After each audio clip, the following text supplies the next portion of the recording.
Yes, reka ntangiye mwifuriza igitondo cyiza wowe uri mu gihugu cy'u Rwanda, uri mu majyepfo, mu majyaruguru, iburasirazuba n'uburengera bwazo.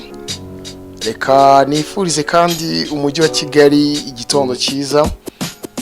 Ntago ndi buze kujya kure cyane y'aba diaspora. Umuntu wese wumva ikirurimi rw'ikinyarwanda aho uri hose ku isi, kandi ntabwo ikinyarwanda kiri kure cyane y'ururimi rw'abavandimwe, abaturanyi, ababanyi bacu b'abarundi. Namwe nizere ko meze neza cyane, uri Cibitoki, uri mu Ngagara, uri ndetse Ibujumbura Buja, aho ngaho mu mujyi. Nizere ko kuri plage mumeze neza cyane. Abari kunkurikira rero bari kumvira kuri telefone zabo, ufite imashini imbere, uri mu kazi, ufite televiziyo nini izi za flat bita smart, namwe nizere ko mumeze neza cyane. Uyu munsi dufite amakuru menshi, ariko tugiye kugaruka ku nkuru imwe gusa y'umuvandimwe Putin. Abantu benshi bakurikira imbuga nkoranyambaga, ni ijambo rimaze iminsi bagarukamo cyane.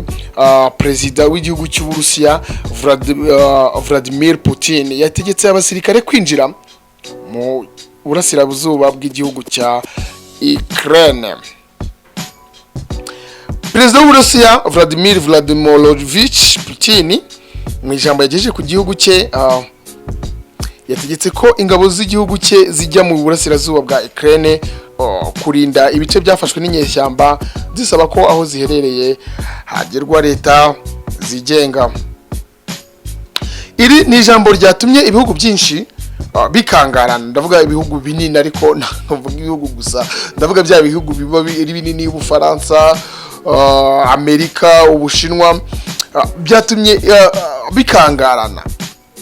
Bita bisaba kandi ko haterana akanama kihutirwa ka ONU gashinzwe umutekano ku isi, nk'uko ibinyamakuru birimo IP News, BBC, Al Jazeera ndetse na CNN bibitangaza.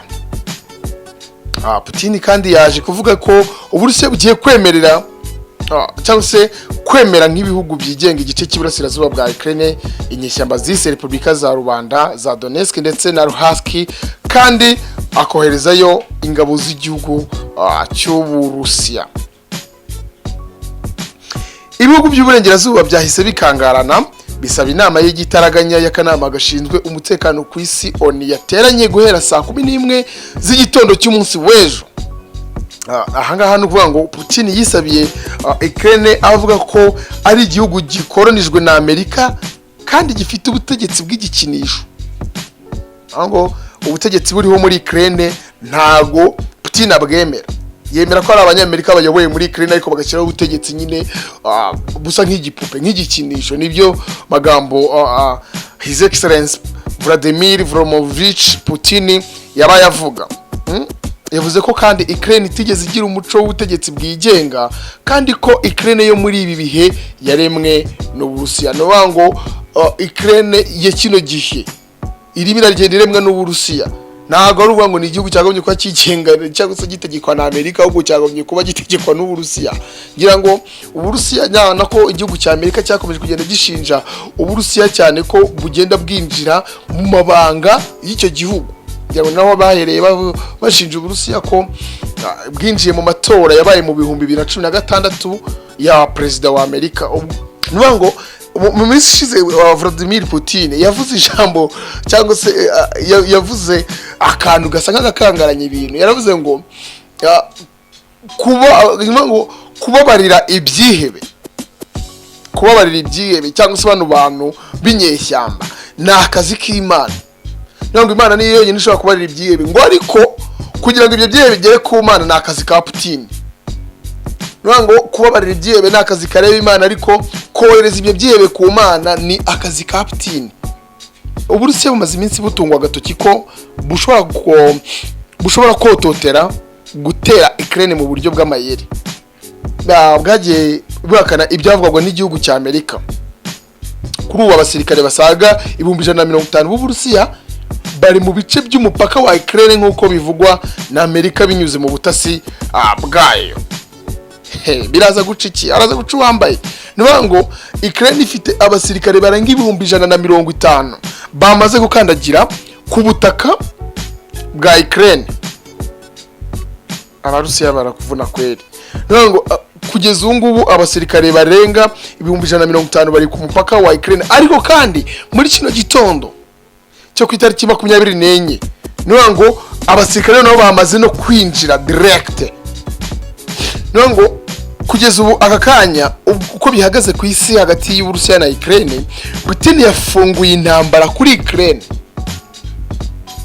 Putin yamaze kubafungura intambara yeruye irimo amasasu.